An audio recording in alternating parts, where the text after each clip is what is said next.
shortened your commute or prepared young people for the future where AI might take their job?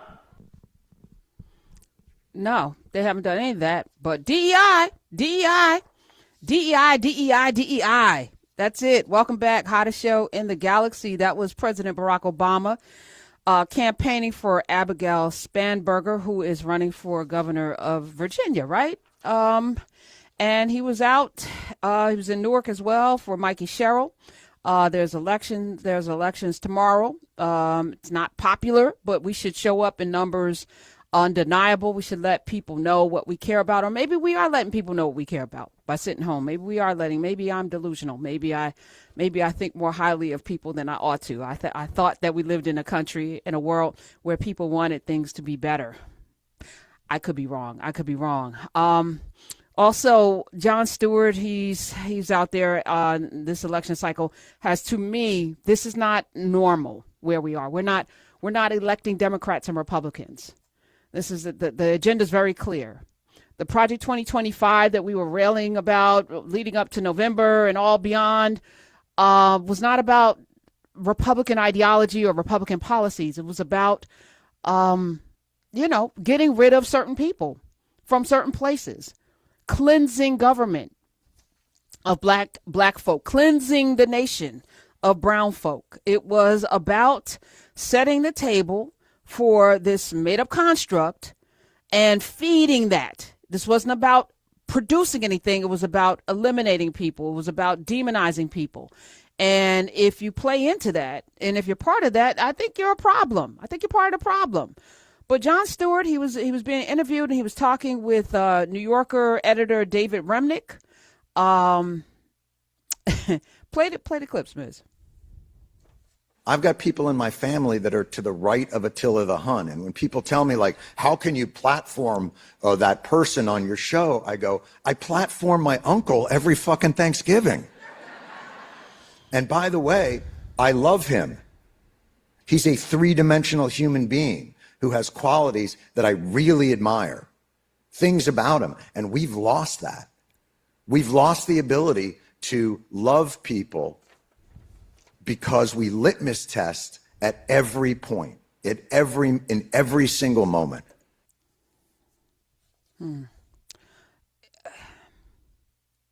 So it's one thing, we have this beautiful platform here on SiriusXM, Monday through Friday, 3 to 6 p.m. Eastern. We are live. The entire channel is called Urban View, is channel 126, where talk empowers and becomes action. And from the morning, Urban View Mornings, to Larry Daniel Favors, to Clay Kane, to my show, after my show is Reverend Al, we are constantly having guests on. I talk to just about everyone. I invite just about everyone onto the show because there's a difference between platforming, those of us with platforms, talking with people that we disagree with, and giving coverage to bigots. Now, there are people that I won't invite on because they're bigots.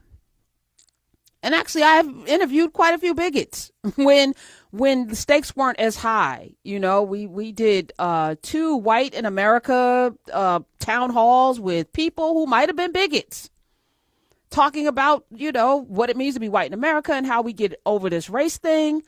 I have interviewed Steve Bannon. We just last couple of weeks ago had an interview with a woman who told me that she knows more about slavery than I do. I'm going to talk to just about anyone. I'm a journalist. But as it relates to people in your home that you're breaking bread with, your uncle, who you said was right of Attila the Hun, Jon Stewart, your requirement in that moment is not necessarily to shun your relative, but to hold your relative accountable, because this is beyond political ideals. It's one thing if you're, as my dad was a Reagan Republican, which is wild, because, we could talk about that too, and we should. And let me just tell you a story about my dad, who was, kind of a bigot. He was a little Archie Bunkerish. He had some very strong views on people who were not from this country. And he would have these very strong views, particularly about Africans that came here and people from the Caribbean. He had strong views. So you know what I did? I invited those people to Thanksgiving. So he had to sit at the table as he's regaling folk about his talk. And he had derogatory names for folk. And he started on one of his little journeys of talking about people. And then when he realized the room was quiet, he was like, he figured out that the people at the table that I invited to Thanksgiving were the exact people he was talking about, who he enjoyed immensely. And he had to sit back and apologize. It was beautiful to watch. It was beautiful to watch. You know what he never did again?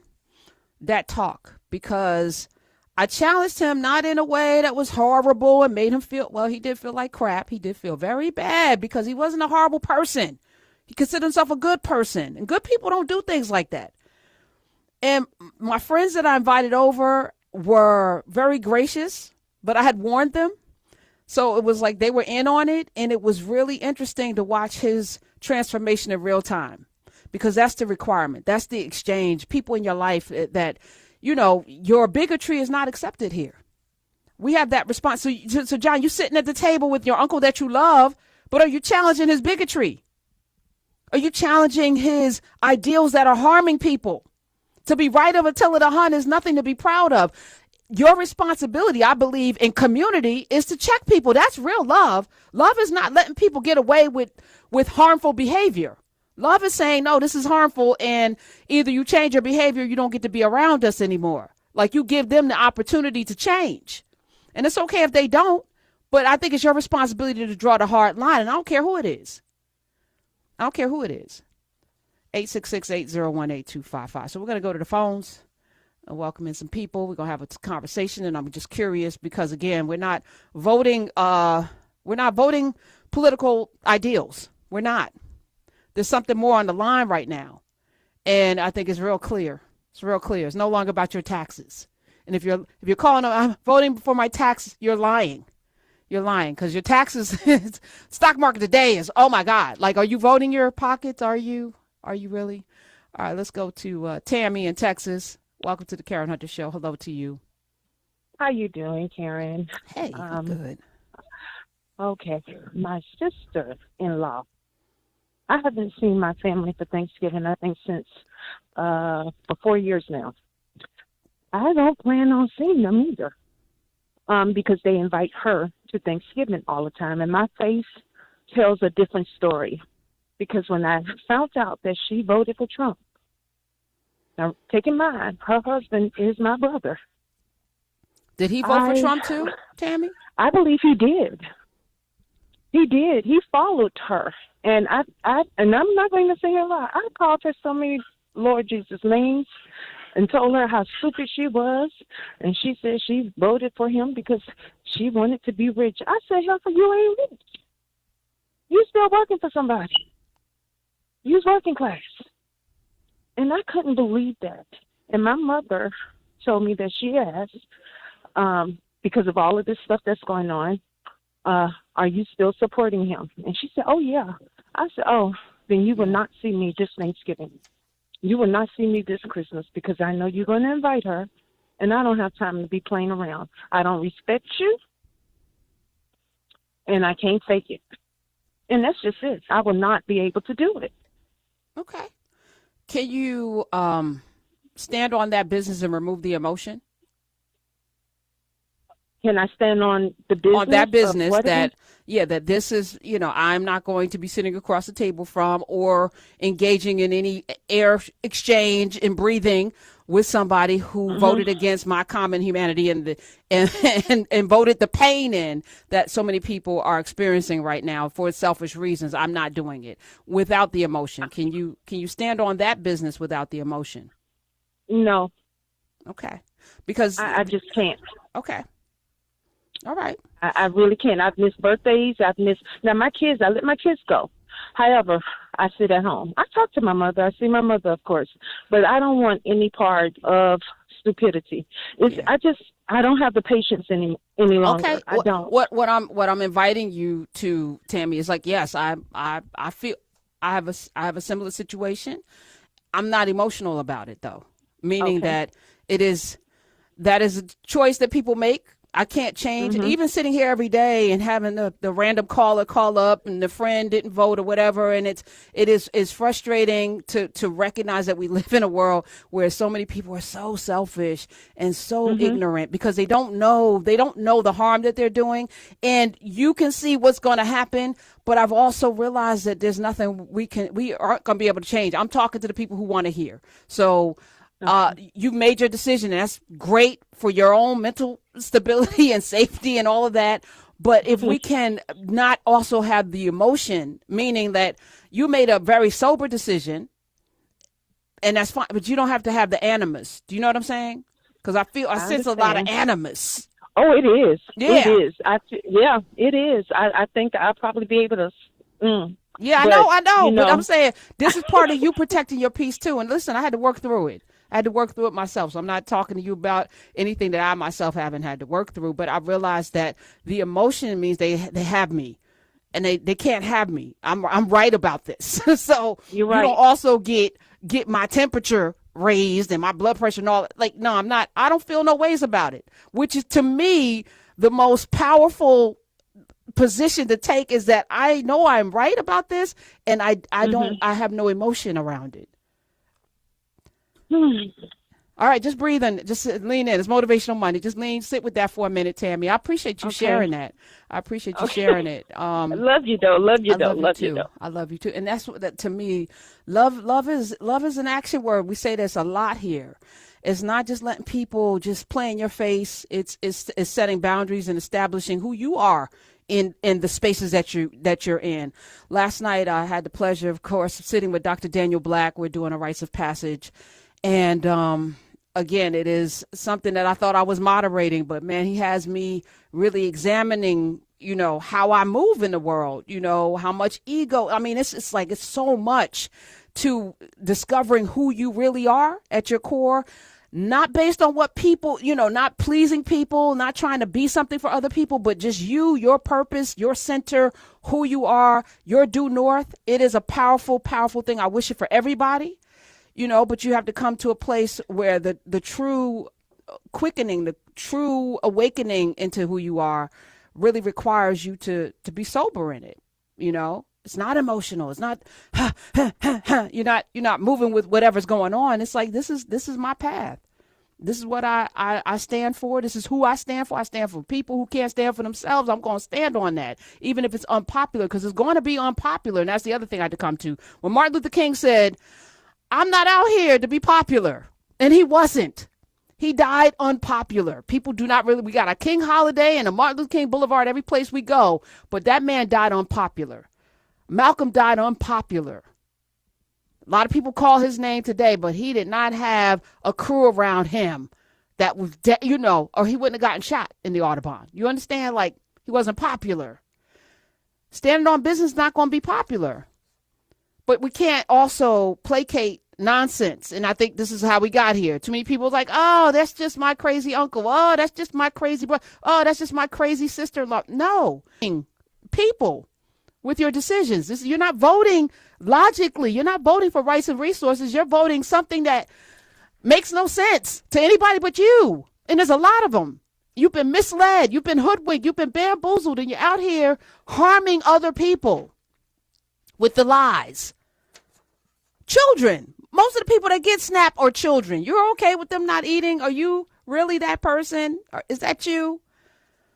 866-801-8255. Let's go to Darlene in Atlanta, Georgia. Welcome to the Karen Hunter Show. Hey, Darlene. Hey, Professor Karen. How are you? I'm pretty awesome. Thanks for asking. I was going to say you're awesome. Thanks. I'm a first-time caller, long-time listener. Thank you, ma'am. Thought I might be able to call in on a Foolish Friday, but I can't hold this one.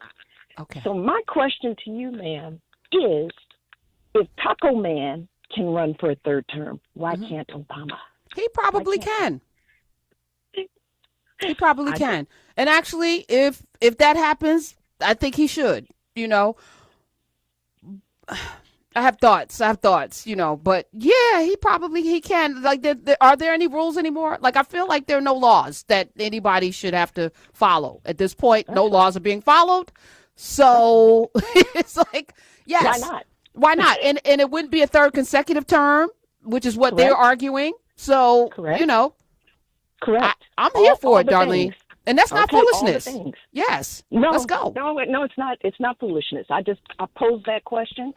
I don't know if he would ever want to do it, but I think it's a great threat, maybe a great promise. Yes. And he'd have to get Michelle, I guess. She's probably like, yeah, I ain't trying to do that again.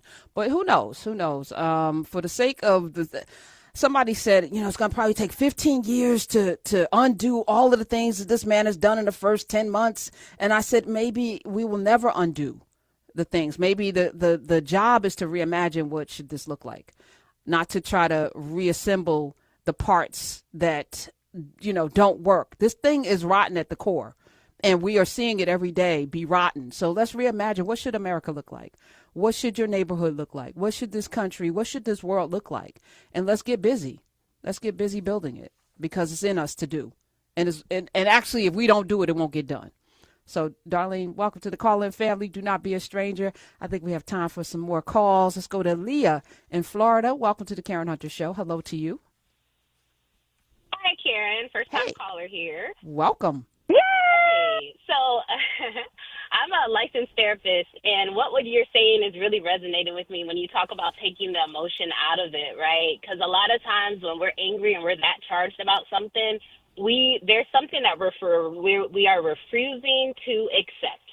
And that's a good question to self-reflect on. What am I resisting here? What am I refusing to accept in regards to the political climate, in regards to what's going on? Where's that resistance, right? And sometimes I can't believe it's this way. And Yes. once we can say, yes, I believe it, then that's where we can move forward. That's where we can get that action going. That's when we can move the needle. Yeah. Listen, I hear what she's saying, because I also believe that I could convince people to do the right thing for the rest of us. And I'm no longer at that place, Leah, that I think I can convince people. So I'm going to, get busy feeding the people who are already convinced, who want a better world, and let's provide the tools and the resources. We're going to bring as many guests on. We're going to build some systems. We're in the process of building systems, and because if we're thinking about this rationally, you don't need everybody for there to be a move towards goodness. People jump on bandwagons. More people jump on the bandwagon than actually get involved with rolling up their sleeves to build something better anyway. So I've accepted that the people, 77 million who thought this was a good idea, I ain't trying to reach them. Go with God. I'm not even engaging with you. I'm not trying to tell you why you're stupid and why you're wrong. I can't. If you decided in November that this was the best choice for the rest of us, there's no conversation. It's all good. Leah, thank you for being a licensed therapist. We need more of them. Thank you for the work that you do. Doing the work for real, because people are in almost an existential crisis. Oh, it is an existential crisis, especially my non-melanated clients. So it's really rough on them. For us, we're able to we understand this. We know what it's like. But yeah.